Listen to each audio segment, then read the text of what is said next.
The Lloyd family thought their fight with the Department of Children's Services was over, but months after getting their baby back, the system isn't letting go. Not gonna get her. Janae Lloyd loves to blow kisses. A moment her parents, Jeffrey and Jerica Lloyd, treasure even more after losing her for months. DCS took Janae into its custody last year after abuse allegations. But in January, a Rutherford County judge dismissed the case. Janae came home. Go on with our family and start everything like, we brought her home from day one. And so we've got to celebrate birthdays and both child's birthdays and holidays, and it's been fantastic.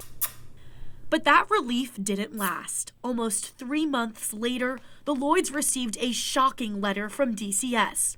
The department substantiated Jerica, meaning DCS determined she abused and neglected her child. It was almost like taking salt and throwing it on a wound that you had. And that's literally what it is, a wound that we've dealt with that is healing, because literally we are healing as a family.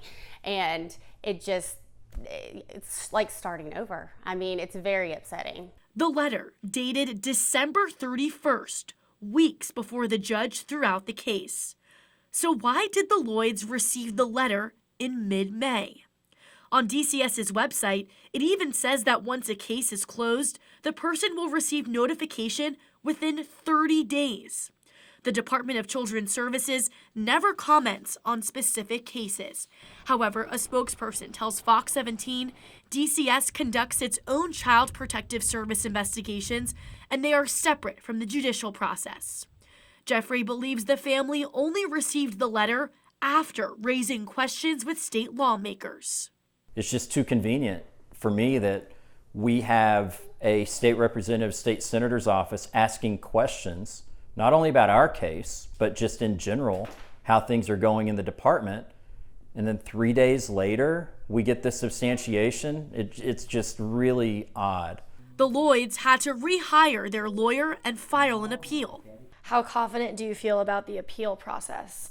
I have no confidence whatsoever. The attitude, the demeanor of everyone we've engaged with, it's just, we are above the law. Kick, very good. The Lloyds say this fight has left scars on them all, even Janae, who's still learning to feel safe in the world again. Bye.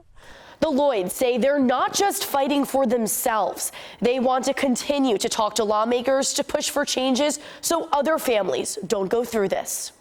Reporting in the studio, I'm Amanda Chin, Fox 17 News, your Code Red station.